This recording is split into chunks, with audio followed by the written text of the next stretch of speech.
हाँ जी मेरी जान, आज आपका इंटरव्यू हो रहा है और आपसे मैं ये पूछना चाहता हूँ कि पहले तो ये बताएं कि अमेरिका आके आपको अमेरिका में सेटल होके आपको कैसा लगता है?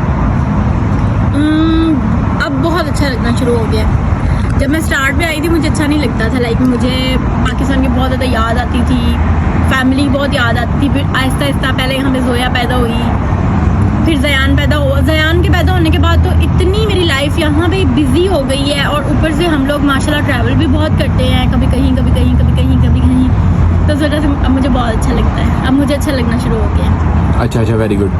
अच्छा, दूसरी बात ये पूछनी है कि क्या तुम्हें अमेरिका आने का शौक़ था जब तुम यंग, जैसे शादी से पहले? क्या तुम्हें अमेरिका आने का शौक़ था? कभी सोचा था कि अमेरिका आओगी? कभी कोई प्लान था? कभी अमेरिका का पता ही नहीं था। कनाडा को कभी मूवीज में देखा था, लाइक पंजाबी मूवीज थी, हाँ, उनमें कनाडा ना पंजाबी मूवीज देखते थे तो उसमें आता था, तो फैसिनेशन होती थी कनाडा से दूर से देखे। लेकिन अमेरिका के बारे में कभी सुना नहीं था। हाँ, मेरे तायाबू रहते थे अमेरिका में, जब वो पाकिस्तान जाते होते थे तो मतलब उनको देख के होता था कि यार ये किसी कंट्री से हैं, लेकिन कभी खुद से नहीं फील किया था कि यार मेरी वहाँ पे शादी हो या मैं वहाँ जाऊँ। नेवर। अच्छा बेटे, we are recording a video, please give us 2 minutes please. Yes. अच्छा, अरे ये बताओ कि तो फिर किस तरह अमेरिका आने का पूरा जो है सिस्टम, ये बना कैसे? How did this happen? मुझे खुद नहीं पता।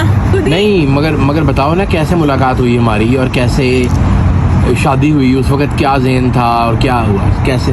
हमारा ये सीन था कि हम लोग ना मतलब एक दूसरे को जानते नहीं थे। हम लोग रिलेटेड भी हैं, हम लोग दूर से रिलेटिव भी हैं, और दूसरा हम लोग ये है कि हम लोगों की कास्ट भी सेम है, लेकिन फिर भी ना मैं कभी इनको नहीं मिली थी, ना कभी ये मुझे मिले थे। फिर ना ऐसे ही मेरी आपी मेरे लिए रिश्ता देख रही थी, तो फिर किसी जानने वाले ने इनके बारे में बताया कि इनका रिश्ता है। फिर हमने इन लोगों को अपने घर में बुलाया, यानी कि मेरी आपी की तरफ में तब ना अपना मतलब आपी की तरफ ज़्यादा रहती थी, ठीक है। तो मेरी आपी ने ना इनको बुलाया रिश्ते के लिए, और ये हमारे घर आए देखने, ये और इनकी अम्मी। तो फिर इनको मैं अच्छी लग गई और फिर बस वहीं से बात शुरू हो गई।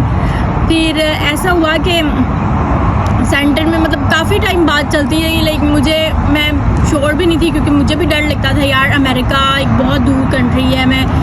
लेकिन फिर मेरी आपी ने भी मुझे समझाया, फिर मेरे से रिलेटेड काफ़ी लोगों ने मुझे समझाया कि नहीं यार अच्छा है, सब कुछ है। तो फिर मैंने भी सोचा कि हाँ। और दूसरा फिर बाद में जब मैं इनसे बातचीत करना शुरू हुई, हमारी एंगेजमेंट हो गई कुछ टाइम बाद। एंगेजमेंट के बाद हमारी जब आपस में बातचीत होना शुरू हो गई, तो यार हमारी इतनी ज़्यादा अच्छी अंडरस्टैंडिंग आपस में बन गई। मतलब इनकी थिंकिंग मुझे बहुत अच्छी लगी, हमारी अंडरस्टैंडिंग इतनी ज़्यादा डेवलप हो गई कि फिर मैं ना कंफर्टेबल होना शुरू हो गई। लेकिन कभी मैंने यूएसए के बारे में सोचा नहीं था पहले, शादी से पहले। ये बस समझ लेंगे खुद ब खुद ही हुआ है सब कुछ। मगर शुरू में तुम्हें डाउट था काफ़ी कि पता नहीं ये जेन्युइन रिश्ता है कि नहीं, और ऑब्वियसली ये भी कि अमेरिका में पता नहीं तुम जा सकोगी कि नहीं, राइट? हाँ, डाउट से, क्योंकि ज़्यादा हम लोग इस बारे में मतलब कभी यूएसए मेरे सामने किसी की कभी शादी हुई नहीं थी। लाइक मैंने कभी किसी को देखा नहीं था आते हुए, तो इसलिए फिर मैं ठीक है पता नहीं क्या। लेकिन नहीं, जब मेरी इनसे बातचीत होना शुरू हो गई थी ना, शादी से पहले ही, एंगेजमेंट के बाद, तभी मुझे पता चल गया था कि एवरीथिंग इज़ फाइन। अच्छा, मगर बेसिकली एज सच तुम्हारा गोल नहीं था कि तुम अमेरिका आओ? बिल्कुल भी, तुम्हारा गोल बिल्कुल भी नहीं था, राइट? पता है बहुत लोग हमें कहते हैं कि मुझे अक्सर कहते हैं लोग कि आप ना अपनी शादी की स्टोरी सुनाएं कि आपकी शादी कैसी हुई। तो किसी दिन मैंने लोगों से कहा हुआ है कि मैं ना यूट्यूब पे व्लॉग अपलोड करूँगी अपने हस्बैंड के साथ बैठ के। ये वही व्लॉग बन रहा है। सही है। अच्छा, तो ये बताओ कि क्योंकि बहुत लोग ऐसे हैं, लड़के भी और लड़कियां भी पाकिस्तान से ना, जो कि चाहते हैं अमेरिका आना एक्चुअली, राइट? मगर तुम्हारी जो यूनिक सिचुएशन है वो ये है कि तुमने कभी अमेरिका आने के लिए ना तो कोशिश की, ना कभी कोई काम किया, ना कभी कोई सोचा, मगर तुम अमेरिका आ गई। और आई फील कि ये ना एक्चुअली एक लर्निंग अपॉर्चुनिटी है सब लोगों के लिए, कि आप लोग जो है ना, कई दफ़ा ज़रूरी नहीं है कि कोई चीज़ को जितना चाहें तो वो आपको मिले। कई दफ़ा ऐसा होता है कि आप जितना मर्ज़ी कोई चीज़ को चाहें वो आपको नहीं मिलेगी, मगर आपको कोई ऐसी चीज़ मिल सकती है जो कि आपके लिए बेहतर हो, मगर आपने कभी उसके बारे में सोचा ही नहीं है। बिल्कुल। और आई थिंक कि जब लोग कोई चीज़ को ज़्यादा चाहते हैं ना तो उनका इम्प्रेशन अच्छा नहीं पड़ता, क्योंकि देखें ना, अब कई लड़कियां हैं, लड़के हैं, वो ये उनकी कोशिश होती है कि हमें किसी से भी शादी अमेरिका में करा दो, हम अमेरिका चले जाएं, मगर वो बजाते खुद एक बुरा इंप्रेशन पड़ता है ना। Exactly. क्योंकि इस तरह लगता है कि बंदे को अमेरिका का लालच है। तो जो बंदा अमेरिका का लालच नहीं करता उसका ज़्यादा एक सिंसियर इंप्रेशन पड़ता है, तो उनकी फिर शादी आसानी से हो भी जाती है, राइट। ये एक लर्निंग इसमें पॉइंट है, ठीक है। बिल्कुल। अच्छा, अब ये है कि वैसे अभी अब तुम्हारा क्या मशवरा है कि जो लड़कियां हैं या जो लड़के हैं जो कि अमेरिका आना चाहते हैं, ठीक है, तो उनके लिए तुम्हारा क्या मशवरा है, कैसे वो अमेरिका आए? मेरा तो ये ख्याल है कि अगर बहुत लोग मुझे ये पूछते हैं कि यार स्टडी वीज़े के बारे में बताएं, तो यार स्टडी अमेरिका में बहुत एक्सपेंसिव है। यहाँ पे आपको स्कॉलरशिप्स ऑफर नहीं करते, ये लोग बहुत रेयर ऑफर करते हैं, ठीक है। दूसरा, लोग विजिट वीज़े पे बोलते हैं, तो यार विजिट वीज़े पे जो लोग यहाँ पे आते हैं ना, उनकी लाइफ इतनी डिफ़िकल्ट है कि आप लोग इमेजिन भी नहीं कर सकते। लोग यहाँ पे बताते नहीं हैं, जो विजिट वीज़े पे होते हैं वो मतलब असाइलम ले रहे होते हैं, लेकिन उनकी कोई लाइफ अच्छी नहीं होती, उस लाइफ को आप अच्छा नहीं कह सकते। वो यहाँ पे भी लिटरली ऐसी ज़िंदगी गुजार होते हैं जैसे पाकिस्तान में मतलब हैंड टू माउथ वाला हिसाब होता है। बेटी अच्छा, एक मिनट वो रिकॉर्ड करने दो। इसमें मैं एक बात ऐड करना चाहता हूँ। लोग ना असल में सुनी सुनाई बातों पे बिलीव करते हैं कि भाई फलाने बंदा कहेगा वो मुझे स्कॉलरशिप मिल गई, मगर याद रखें लोग सच बात नहीं बताते। क्योंकि फ़र्ज़ करें कि कोई बंदा है, वो आधे पैसे खुद लाखों करोड़ों रुपया खर्च करके आ रहा है और पढ़ने के लिए, लेट्स से, और उसको 20 लाख रुपए की थोड़े से पैसों की स्कॉलरशिप मिल गई है। वो जेन्युइन बात नहीं बताएगा कि मैं अपने माँ बाप के पैसे के सर पे पढ़ने के लिए अमेरिका जा रहा हूँ। वो सिर्फ जो स्कॉलरशिप वाली बात है वो बताएगा, ठीक है। रियलिटी ये है कि पैसे की हर जगह पर ऑब्वियसली कमी है, फ्री में पैसा कहीं भी नहीं मिलता। यहाँ की यूनिवर्सिटीज़ भी स्कॉलरशिप, फाइनेंशियल एड सिर्फ US सिटीजन्स को और परमानेंट रेजिडेंट्स को देते हैं। आसानी से किसी बाहर के बंदे को, बैरून मुल्क के बंदे को ना तो जॉब मिलती है आसानी से, ना आसानी से एजुकेशन के लिए स्कॉलरशिप मिलती है। तो सुनी सुनाई बातों के ऊपर अपने आप को परेशान करना बेवकूफ़ी है, ठीक है। कि भाई आप कहें कि भाई फलाने को स्कॉलरशिप मिल गई है तो मुझे भी मिल जाएगी, ठीक है। अच्छा, ये बताओ कि जो शादी के ज़रिए अमेरिका लोग आना चाहती हैं लड़कियां, लेट्स से, उनके बारे में तुम्हारे दिल में क्या एडवाइस है तो उनके लिए? एक्चुअली यार यहाँ पे रिश्ता मिलना बहुत मुश्किल है। बहुत लोग मुझे कहते हैं, बहुत लोग मेरे से कांटेक्ट करते हैं रिश्ते के बारे में कि यार आप ना प्लीज़ हमारा रिश्ता करवा दें। डिफरेंट लोगों ने कांटेक्ट किया होता है, लेकिन यार अगर रिश्ता मिलना इतना आसान होना तो मेरी माशाल्लाह से बहनों के बच्चे हैं, भांजियाँ हैं मेरी, ठीक है, भांजियाँ हैं, भांजे हैं, और फिर मेरी अपनी फैमिली है इतनी ज़्यादा। तो इमेजिन करें कि अगर रिश्ते मिलने इतने यहाँ पे आसान हो, तो अब तक मुझे 4 साल हो गए, मैं किसी की तो शादी करवा चुकी होती ना। रिश्ते मिलने यहाँ पे बहुत डिफिकल्ट है, लोगों के यहाँ पे बहुत नखरे हैं, मतलब लोगों की डिमांड्स बहुत हाई हैं। हाँ, इसमें मैं एक और बात ऐड करना चाहता हूँ कि जो अमेरिका में लोग बैठे हुए हैं ना, लड़के हों या लड़कियाँ हों, तो उनके पास पाकिस्तान में ना बहुत ज़्यादा ऑप्शंस हैं। बिल्कुल। बल्कि एक बंदे के पास 40 ऑप्शंस हैं, ठीक है। तो वो उनको इस बात का पता है कि उनके पास ऑप्शंस हैं, उनको अपनी पोजीशन का, अपनी पावर का पता है कि अमेरिका आने के लिए बेतहाशा लोग हैं। मतलब कि अमेरिका में जो लड़के लड़कियां हैं उनके लिए हर किस्म के रिश्ते अवेलेबल हैं, उनसे ज़्यादा गुड लुकिंग, उनसे ज़्यादा रिच लोग भी अवेलेबल हैं। तो वो लोग ना, इसलिए जो पाकिस्तान में रिश्ते होते हैं ना, उनको कोई ख़ास अहमियत नहीं देते, और कई दफ़ा फैमिली में रिश्ता हो जाता है उनका, कई दफ़ा उनका हो जाता है, मगर रेशो बहुत डिफ़िकल्ट है। पाकिस्तान में लड़के लड़कियों के लिए अमेरिका में रिश्ता करने का रेशो बड़ा इजी नहीं है, ठीक है। तो अच्छा, मेरी जान हम भी जाते हैं। दूसरा एक और भी बात मैं यहाँ पर कहना चाहता हूँ कि आई थिंक के रिश्ते के लिए ना, लाइक अमेरिका आने के लिए शादी नहीं करनी चाहिए, बिकॉज आपके लिए वो एक अच्छा फ़ैसला नहीं है, आपके लिए वो नुकसानदेह साबित होगा। और कई दफ़ा लोग जो है ना इस चक्कर में अपना टाइम भी वेस्ट करते हैं, अपना इंप्रेशन भी ख़राब करते हैं, और रिश्ता भी नहीं उनको मिलता, ठीक है। तो ये अच्छा, हाँ, एक और बात है, तो चलो फ़र्ज़ करो अगर फ़र्ज़ करो एक बंदा है या लड़की है लड़का है, उनका अमेरिका का भी चांस नहीं बन रहा, वो पढ़ने के लिए भी नहीं आ सकते, जॉब भी मिलना बहुत मुश्किल है, क्योंकि अमेरिका में जो कंपनीज है ना उनके लिए बड़ा ख़र्चा होता है अगर वो किसी बाहर के बंदे को स्पॉन्सर करें, और वो प्रेफर करती हैं कि वो लोकली हायर करें। वो बाहर के बंदे को, उनको कोई ज़रूरत नहीं पड़ी कि एक बंदा बाहर बैरून मुल्क में बैठा हुआ है, उनको क्या ज़रूरत पड़ी है कि वो उसको ना पहचान उसको वो स्पॉन्सर करें, पैसा लगाएं लाखों करोड़ों डॉलर। तो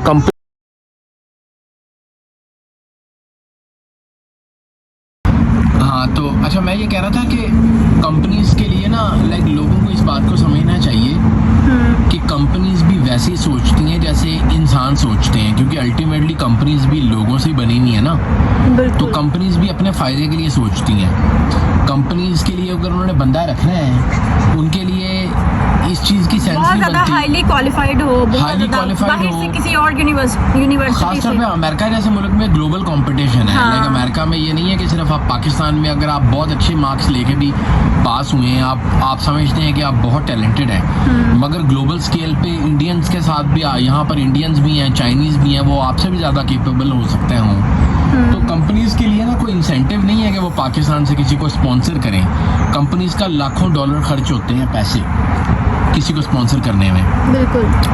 तो कंपनीज के लिए कोई इंटरेस्ट नहीं है कि वो किसी को स्पॉन्सर करें, ठीक है, कि वो जॉब आपको मिले और आपका वीज़ा स्पॉन्सर करें।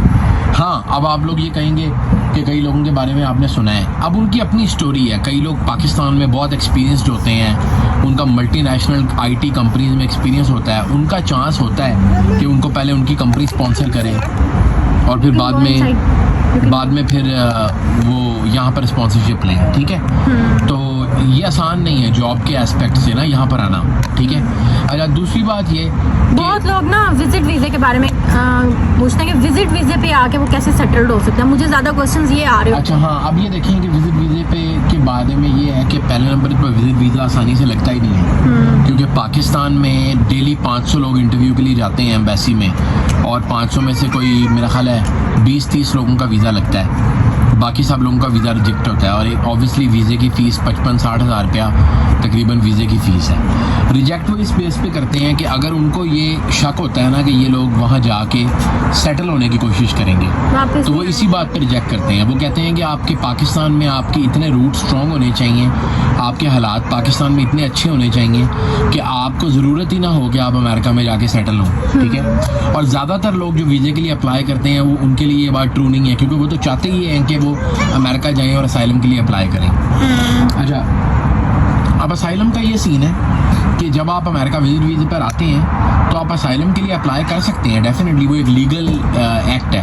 आप अप्लाई कर सकते हैं। और जब तक आपके असाइलम की एप्लीकेशन एडजुडिकेट नहीं होती तब तक आपको काम करने की इजाज़त भी मिल जाती है और आप यहाँ पर काम कर सकते हैं, रह सकते हैं, मगर आप फिर अमेरिका से वापस निकल नहीं सकते। एक तो ये बात है।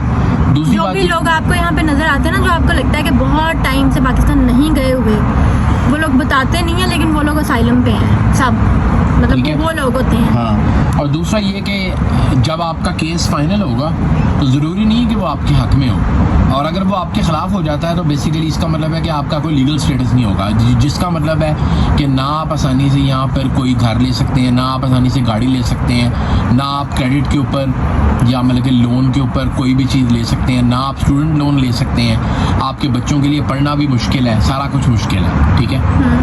और ना आप पाकिस्तान जा सकते हैं अगर आपका कोई ऐसी वहाँ पर फ़र्ज़ करें कोई मेडिकल सिचुएशन हो जाती है, कोई प्रॉब्लम, आप जा नहीं सकते, ठीक है। और फिर ये है कि आपका स्टेटस भी अननोन और इंडेफिनेटली अननोन है। अगर आपका असाइलम अप्रूव हो जाता है तो तब आपको ग्रीन कार्ड मिल सकता है। Exactly. तो लेकिन वो असाइलम अप्रूव बहुत कम लोगों का होता है और बहुत टाइम बाद होता है, मतलब और ख़ास तौर पे जो लोग पाकिस्तान से ना आ रहे हो, जैसे फ़र्ज़ करें को बंदा दुबई में सेटल्ड है या अबू धाबी में सेटल्ड है, किसी और मुल्क में सेटल्ड है, फिर उसके लिए और भी डिफ़िकल्ट है जस्टिफाई करना कि वो असाइलम के लिए अप्लाई क्यों कर रहा है, क्योंकि वो कहेंगे आप तो पाकिस्तान में थे ही नहीं, आपको जान का खतरा कैसे था, राइट। तो मतलब कि असाइलम का केस इतना स्ट्रेट फॉरवर्ड नहीं है, ठीक है। हाँ, अब एक और बात मैं कहना चाहता हूँ कि अगर आप अपनी लाइफ में परेशान हैं, आपको पैसों के मसाइल हैं, आप पाकिस्तान में, आप गरीब हैं, आपके मुश्किल हालात हैं, उनके लिए क्या एडवाइस है तुम्हारे जो मुश्किल में है हालात, जो लोग, उनके लिए क्या एडवाइस है, वो क्या करें अपनी लाइफ को इम्प्रूव करने के लिए? उनके लिए यही एडवाइस है कि वो वहाँ पे रह के अपने हालात को अच्छा करने की कोशिश करें। बाकी दूसरे कंट्रीज के लिए अप्लाई करते रहें, नहीं यहाँ के लिए भी कोशिश करें, यहाँ के लिए भी देखिए बात कोशिश ये है कि करें। हम लोग तो हमारे तो ये बस में नहीं है। एक और आपको बात क्लैरिफाई करूं कि हमारे बस में नहीं है कि हम किसी को अमेरिका बुला सकें। बहुत लोग मुझे कहते हैं कि आप हमें स्पॉन्सर कर हाँ। दें। यार यहाँ की स्पॉन्सरशिप से कोई फर्क नहीं पड़ता। हाँ। कोई किसी को यहाँ पे आसानी से बुला नहीं सकता। हाँ, हम अपने बहन भाइयों को बुला सकते हैं, माँ बाप को बुला सकते हैं। माँ बाप को तो जल्दी वीज़ा दे देते हैं, वो यहाँ की इमिग्रेशन दे देते हैं, लेकिन बहन भाइयों को भी जाके 15-20 साल हाँ। बाद इमिग्रेशन मिलती है यहाँ की। तो ये है कि आप अगर मुश्किल में हैं तो मैं आपको ये कहूँगा कि आप पहले ये सोचें कि आप क्या कर सकते हैं। जो आप कर सकते हैं पहले आप वो तो करें। मतलब कि पाकिस्तान में अगर आपको लेट्स से 5,000 रुपये की जॉब मिलती है, आप पहले वो तो करें। अगर आप ये कहेंगे कि आपने 5,000 की जॉब नहीं करनी है, आपने 5 लाख की जॉब भी करनी है, तो फिर तो आपके लिए बड़ा मुश्किल हो जाएगा ना ऊपर जाना। ठीक है, इंसान को चाहिए कि इंसान जो उसके पास है उसके साथ काम करे, जो आपके पास है। ना कि ये कि इंसान कहे कि मैंने अगर काम करना है तो मैंने अमेरिका में जाके करना है, नहीं तो मैंने काम ही नहीं करना। राइट, इंसान को चाहिए कि जो आपके पास है आप उसकी कदर करें, आप उसके ऊपर काम करें, आप अपना टाइम ज़ाया ना करें, और आप लोगों से पैसे डायरेक्टली ना मांगें। क्योंकि याद रखें ये दुनिया बड़ी सेल्फिश है। ये आपको बगैर रीज़न के कोई बंदा कोई कंपनी आपको ना तो जॉब देगी, ना पैसा देगी, ना वीज़ा देगी। ठीक है, आपको खुद मेहनत करनी पड़ेगी अपने पैसे कमाने के लिए। और हम लोगों ने भी ऐसे ही मेहनत की है। हम लोग भी आज इस मकाम पर ऐसे ही पहुँचे हैं, खुद ही मेहनत करके, रिजेक्शंस को बर्दाश्त करके। ये नहीं है कि हमें कोई प्लेट में रख के हमें दे दिया वीज़ा, या हमें कोई भी चीज़ जो है, पैसा कुछ भी जो है वो बगैर किसी मुश्किल के हमें मिला है। ठीक है, तो ये एडवाइस है। दूसरा ये कि सेल्फिश ना बने लाइफ में। आप ना मटेरियल गोल्स के लिए किसी से शादी ना करें। ये ना सोचें कि आपने अमेरिका जाना है इसलिए आपको रिश्ता करना है। आप अपना हार्डवर्क करें, आप अच्छी नीयत के साथ काम करें, आगे आपके लिए खुद ही अच्छा होगा। राइट, बाकी कोशिश करें, अगर आपकी किस्मत में हुआ तो आप ज़रूर आएंगे अमेरिका भी, और किसी भी और अच्छे कंट्री में भी या जा सकते पाकिस्तान हैं। में भी आप बहुत कामयाब हो सकते हैं। ये तो नहीं ना कि अगर आपका बाहर का वीज़ा नहीं लगा तो आप पाकिस्तान में भी अपने आप को कामयाब ना करें। अब हम पाकिस्तान जाते हैं, पाकिस्तान में बेतहाशा लोग हैं जो पाकिस्तान में बहुत सक्सेसफुल हैं, खुश हैं। अब मैं ये नहीं कहता कि आप बाहर ना आएँ, इसका ये मतलब बिल्कुल नहीं है कि हम चाहते हैं कि लोग अमेरिका ना आएँ, ज़रूर आएँ, मगर ये कि अगर आपका कोई वसीला नहीं बनता तो आप पाकिस्तान में तो अपने आप को मेहनत से कामयाब करें। राइट, बिल्कुल। आई होप कि आपको ये डिस्कशन फ़ायदेमंद होगी आपके लिए, आपकी लर्निंग के लिए, और सबके लिए। Thank you. बाय।